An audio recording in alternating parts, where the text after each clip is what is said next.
Olá, amigos. Estou aqui para mais um vídeo. Conforme combinei na comunidade, eu até pretendia soltar esse vídeo às 18 horas da quinta-feira hoje, né? Mas acho que vai sair um pouco mais tarde ou talvez amanhã, porque eu tive algumas coisas alheias à minha vontade, né?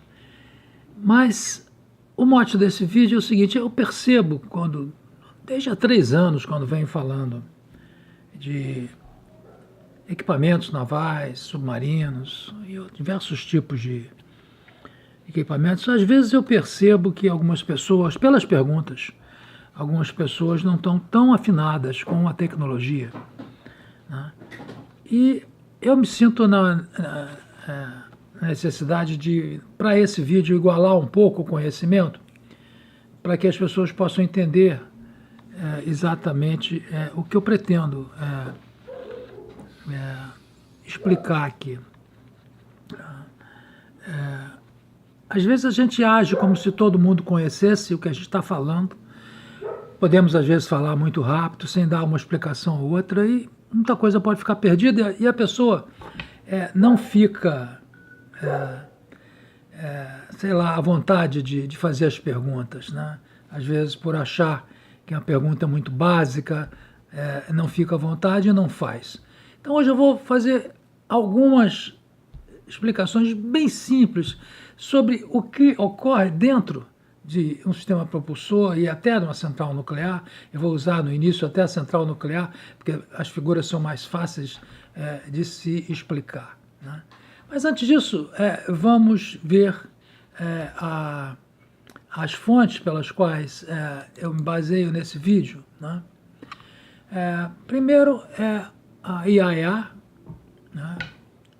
Num relatório sobre Natural Circulation in Water-Cooled Nuclear Power Plants, um relatório bem extenso, muita coisa, tem muita equação para quem quiser se aprofundar. Um livro do Francis Duncan, que fala um pouco sobre a epopeia do Rickover, nesse particular, desse assunto que eu vou falar hoje. Eu já tive a oportunidade de mencionar o Rickover em outros vídeos. Uma pessoa que não era uma pessoa de um trato muito fácil, era uma pessoa que angariou muitas oposições na Marinha, no almirantado, quase que botaram ele para fora antes do tempo. Ele foi almirante quase que por pressão do Congresso, porque realmente o que ele fazia funcionava, né? Mas ele obteve muitas oposições. Esse livro é do Francis Duncan, Rickover and the Nuclear Navy, The Discipline of Technology, né? Francis Duncan é o autor. E alguma coisa sobre um projeto avançado, o AP600 da Westinghouse, que foi um projeto que surgiu depois de alguns acidentes, né? Então, vamos mostrar, né, uma figura bastante comum, uma figura de uma central nuclear, algumas coisas, como elas funcionam, basicamente. Então, todo mundo sabe, né, numa central nuclear coexistem 2 circuitos que não se misturam. Um circuito primário, onde a energia do nêutron é transferida para a água. Essa água circula, né? Vocês estão vendo aí, o item 1 é o reator, a água circula no item 2, que é o gerador de vapor, é transformada em vapor, é conduzida para o secundário, para as turbinas. Esse item 4 que vocês estão vendo aí é um equipamento importante, é um pressurizador, é um equipamento que mantém a pressão no sistema do primário, porque com as diversas demandas de potência pode haver uma instabilidade e esse pressurizador tem a função de estabilizar a pressão. O item 3 é a bomba de alimentação do primário, que alimenta a água e que leva a água do reator, circula no reator e vai até o gerador de vapor. Então, a linha vermelha, saindo do gerador de vapor, ela vai primeiramente para a turbina de alta pressão. Na turbina de alta pressão ela expande, e é reconduzida, antes ela passa por reaquecedores para tirar a umidade e ela é jogada nas turbinas de baixa pressão. Você veja as outras 3 turbinas de baixa pressão. O vapor expande nas turbinas de baixa pressão e é levado ao condensador. No condensador ele se condensa e ele volta para o circuito. Como ele se condensa, ele condensa através da troca de calor no condensador, que utiliza circuitos de água de refrigeração que vem da água do mar. Essa água do mar não entra em contato com esta água do primário, né? Ela simplesmente passa fora dos tubos do condensador, como todo navio a vapor. E o circuito é novamente iniciado e as coisas continuam, né? Então, nessa figura é bastante claro que nós temos 2 circuitos que não se interligam, né? Muito bem. Aquela figura era uma figura de uma central nuclear. Essa é uma figura de uma instalação propulsora de um submarino. A mesma coisa, veja um compartimento do reator, temos lá o reator, o pressurizador, o reator, a bomba de circulação. É um compartimento ao lado onde está a turbina, né, e aonde é gerada eletricidade para o motor elétrico. No nosso caso, do nosso projeto, não há engrenagem redutora, o motor elétrico aciona o eixo do submarino. Então, uma figura bastante simples, que mais ou menos é igual àquela anterior, né? Bom, aconteceram, né, alguns acidentes ao longo do percurso.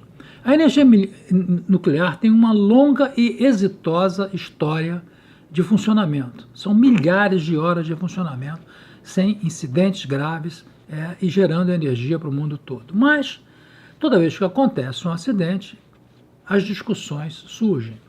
Então, teve o primeiro acidente que causou, assim dizer, angústia no mundo, que foi Three Mile Island, né? Um acidente que não ocorreria nas usinas, por exemplo, de Angra, porque elas já teriam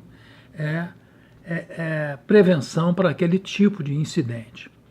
A usina de Chernobyl, que é um ponto fora da curva, porque Chernobyl jamais seria um projeto aprovado no Ocidente. É uma usina sem contenção, é uma usina com moderação a grafite. Grafite pega fogo, a água não pega, né?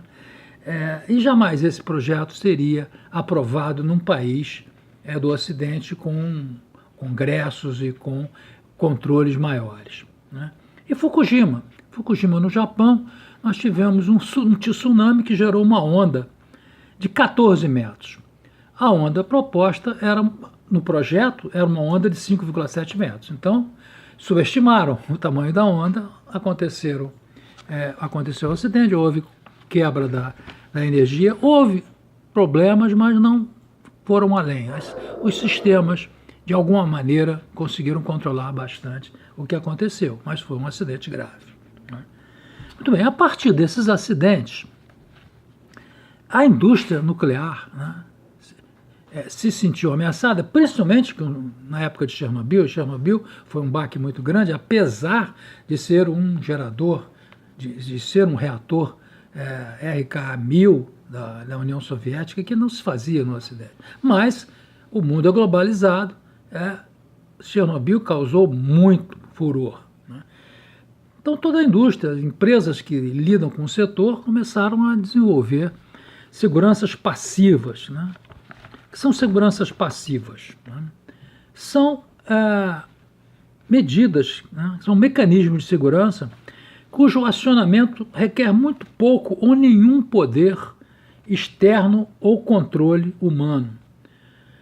Projetos de reatores modernos têm se concentrado em aumentar o número de sistemas para mitigar o aumento ou o número de sistemas passivos para mitigar o risco de erros humanos, para que os riscos de erros humanos não sejam agravados, não é? Então, uma coisa que logo chamou a atenção dos projetistas é a circulação natural, um fenômeno físico na circulação natural, não é? Na qual, né, o que acontece? A circulação natural, né, em um circuito fechado, cheio de fluido, ela é estabelecida pela localização de um dissipador de calor no circuito que esteja em uma elevação mais alta do que a fonte de calor, né? Então, é mais ou menos o que essa figura mostra. O dissipador está ali em azul e a fonte de calor está ali como source. Então, começou a surgir no mercado projetos de centrais nucleares que incorporavam essas novas ideias de aproveitar a própria natureza para sistemas passivos. Vejam que essa é mais ou menos um esquema da Westinghouse, o AP600, em que você já tem dentro, isso aqui é dentro da contenção já tem um tanque de condensado. Veja, um tanque de condensado, que está ali como IRWST, que é o Incontainment Refueling Water Storage, dentro da contenção, e que também já ajuda na questão da circulação natural, no caso da quebra de energia, que não permitam que as bombas funcionem, né? Nessa outra figurinha aí, eu mostro para vocês a contenção do reator AP600, né, da Westinghouse, a estrutura dessa contenção, né, que é uma evolução na direção da segurança passiva, porque ela usa a circulação natural e tanques de alimentação de águas internas dentro da contenção. O sistema, então, usa forças naturais, como gravidade, convecção, condensação, para atingir o desligamento seguro do reator. Então vejam aí na figura, tem os números que vocês podem ver à direita, o que significa cada número desse. É um reator, né, que já tem características diferentes, é considerado um reator de advanced, já advanced, né? E vocês não tenham, eu posso informar, né, que existem, no momento, pelo menos 5 projetos, né, de reatores de alta performance, que serão reatores que estarão sendo utilizados há alguns anos, né, e que vão revolucionar toda a indústria nuclear, porque o que eles atingem em termos de segurança, custo e operacionalidade é algo impressionante, né? Quem quiser procurar na internet, vocês encontram referências a esses 5 projetos. Os 5 projetos estão sendo realizados nos Estados Unidos, tá? Em que novos reatores de alta performance estão sendo realizados, estão sendo projetados. Bom, nós falamos brevemente desses detalhes e tentando, de alguma forma, tornar esses detalhes claros, para falar de uma coisa importante nos submarinos nucleares modernos, né? Falamos de segurança passiva, falamos da circulação natural. Então, essas noções que eu falei aqui são para introduzir, né, esse conceito e como ele é utilizado no submarino. As pesquisas sobre o uso de circulação natural em reatores submarinos, ela não é nova. Ela remonta a 1956. Né? Quem começou isso nos Estados Unidos, e na época do Rickover é que comandava essas coisas todas, foi o Betts Atomic Power Laboratory e o Knowles Atomic Power Laboratory. Em 1962, né, o Rickover disse ao seu pessoal no projeto o seguinte, que ele considerava o objetivo do projeto a simplificação, ou seja, um retorno aos conceitos de engenharias anteriores. Na verdade, o que ele queria dizer é que simplicidade e silêncio são complementares, né? Se a máquina fosse menos eficiente, então teria as virtudes compensatórias da robustez, da confiabilidade, da simplicidade, e era voltada, e toda a estratégia dele para silenciar o submarino era voltada na retirada de equipamentos rotativos, né? Agora, durante esse período, havia uma discussão muito grande entre o almirantado, entre os executivos das empresas que estavam envolvidas no projeto, porque havia a vontade de fazer 2 projetos e a preocupação era a Rússia, e eles se assustaram muito com a velocidade do November, do Classe November russo. Eu já fiz um vídeo aqui sobre o Classe November russo, e o Classe November russo, a velocidade do November, apesar de todos os problemas que a gente viu que o November teve, né? Mas eles não sabiam disso. A velocidade que eles perceberam quando um determinado November rastreou o Enterprise e depois desapareceu, preocupou e deu a impressão que eles estavam muito atrás vamos dizer assim, na corrida para a guerra anti-submarina. Então, havia muita discussão, porque tinham 2 projetos que estavam na baila. Um projeto que faria o reator com um sistema elétrico de propulsão. E um outro projeto que era o reator com turbinas e redutores. Um buscava velocidade e o outro buscava a diminuição do som. O Rickover pleiteava a manutenção dos 2, né, porque ele buscava desenvolver a propulsão rápida e, ao mesmo tempo, ter a oportunidade de diminuir o som, a assinatura acústica dos submarinos. Né. Agora, acabou prevalecendo, né, depois de muita discussão, isso envolvia verbas, envolvia muitas questões políticas, envolvia a dificuldade de relacionamento também que o Rickover tinha com essa gente toda, mas haviam condições necessárias para a circulação natural. Né. Eu vou ditar aqui algumas desses requisitos. Uma delas é a presença de aceleração adequada. A outra é a presença da fonte de calor e dissipador de calor. Isso tudo a gente tem no reator. Mas uma coisa muito importante seria a geometria adequada. Aquilo que eu já falei, a circulação natural em um circuito fechado, cheio de fluido, é estabelecida pela localização de um dissipador de calor no circuito em uma elevação que é mais alta do que a fonte de calor.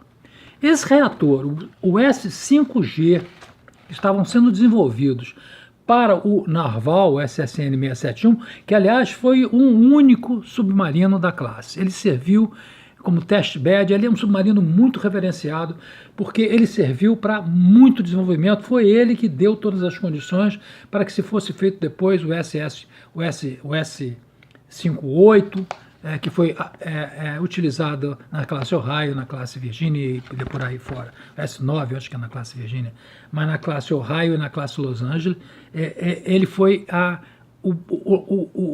peça que serviu para desenvolver, não só do ponto de vista da circulação natural, como do ponto de vista da furtividade. O outro componente, outra condição necessária que precisa é que os fluidos estejam em contato. Mas o mais importante que nós temos que ver aqui é isso, que envolve aqui a nossa conversa, esse negócio da geometria adequada. Tem que haver uma diferença, uma distância entre a parte fria e a parte quente. Né? Muito bem. Como eu disse, esse submarino foi usado como teste, né? Foi um sucesso, o submarino foi um sucesso. Né? E ele foi muito importante, né, para determinar, porque você determinar que a circulação natural seja efetiva, ela não é só o fato dela existir, é preciso que ela existam poucas perdas e que ela permita uma boa porcentagem da potência máxima do submarino ser utilizada na circulação natural. Porque se você tem a circulação natural e não consegue muita potência máxima com ela, ela não vai te adiantar muito. Né? Então, vou mostrar aí a figura final, que vai dar a vocês uma informação importante, inclusive, sobre o nosso submarino, que é o seguinte. Esse é o esquema do K-48, é o ametista classe francesa Ruby. Né? Ele é um submarino que tem circulação natural, mas ele é um submarino com circulação natural, mas ele é um projeto de reator integrado. Nos projetos de reator integrado é mais fácil, é mais eficaz a circulação natural. Então veja, um dos maiores rendimentos de potência operando com circulação natural, alcançando 70% da potência máxima, foi o ametiste. Imagine você ter um submarino ametista é um da classe Ruby, ele não era um submarino muito grande, ele conseguiria navegar com circulação natural a 70% da potência máxima. Isso é um achado, é uma facilidade incrível, né? Porque 70% da velocidade máxima, da potência máxima, significa que ele poderia andar a 70% da velocidade sem fazer barulho nenhum, sem usar bombas, né, de profundidade, as bombas de alimentação, né? Não sei se perceberam, mas a motivação da indústria civil, geração de energia nuclear, com relação à utilização de métodos passivos, com relação à circulação natural, ela é mais voltada para a segurança. Por outro lado, a motivação dos projetistas navais era para buscar a furtividade, para buscar o stealth, para buscar menos ruído do submarino. Essa é uma ideia que eu sinto, não é talvez compartilhada por todos, porque de uma certa forma também essa aplicação de circulação natural influencia na segurança, né? É importante também ressaltar o seguinte: quando o reator está crítico, mas em estado de baixa potência, ele pode não ter energia suficiente para manter uma circulação natural do refrigerante primário. Isso ocorre quando as bombas de refrigerante primário são usadas para manter a circulação do refrigerante, para evitar a geração de calor descontrolado no vaso do reator, né, e evitar exatamente o superaquecimento. Por outro lado, em um estado de alta energia, uma bomba mecânica de refrigerante é necessária para atender às demandas do refrigerante. Há uma ampla região de potência, no entanto, entre essas duas condições que permite que os motores e turbinas principais funcionem normalmente sem as bombas de refrigeração do reator principal funcionando. É nessa faixa que, então, o submarino vai utilizar a sua circulação natural e operar com furtividade sem precedentes. É nesse intervalo que ele vai utilizar. E vamos ver o quão esse intervalo pode ser maior ou menor. Então, recapitulando, esse dado que eu venho apresentar aqui agora é um dado que eu acredito que é novo para muita gente. Pelo projeto, pelos testes que foram feitos ainda em fase de teste, o nosso projeto está preparado para atingir 40% da potência usando circulação natural, o que é uma boa quantidade, tendo em vista que o nosso submarino é um submarino de 6.000 toneladas, né? Então era isso que eu queria mostrar desse vídeo, com relação à circulação natural, que eu venho falando muito. Eu disse na época daquele vídeo sobre os submarinos, sobre a intenção da Argentina de fazer aqueles submarinos a partir dos cascos abandonados, e eu me referi naquela época que a boca era muito pequena, né? Você pode até ter circulação natural com boca pequena, tá? Você pode até conseguir, mas ela não vai lhe dar potência eficaz para usar essa circulação natural. Então, é isso que eu quis dizer naquela época. E naquela época talvez eu não tenha dito isso. Então eu quis fazer esse vídeo, né, para mostrar que o projeto precisa preparar o submarino, as tubulações, para que isso ocorra. E não é com o submarino abandonado que você vai conseguir fazer isso com um casco, inclusive, de uma boca bastante pequena. Dificilmente aquele submarino, se fosse transformado, ia ter essa característica de eficiência com circulação natural. Se tivesse a circulação natural, talvez para andar a um nó, talvez, né? Não sei, estou dando aqui uma especulação, estou dando um chute, né? Então era isso, para vocês entenderem. Fiz aquela primeira a explicação básica da questão de todo o circuito, para chegar na circulação natural e na importância dela e quão importante é nós termos no nosso projeto a possibilidade de 40%. É uma possibilidade de projeto que pode vir a ser aumentada, né? Durante o desenvolvimento do Narval, muita coisa foi modificada e o submarino foi um dos mais silenciosos da época, e ainda hoje poderia ser considerado silencioso se não tivesse já sido completamente desmontado. O submarino é um submarino ícone na Marinha Americana. Então é isso, espero que tenham gostado e até a próxima.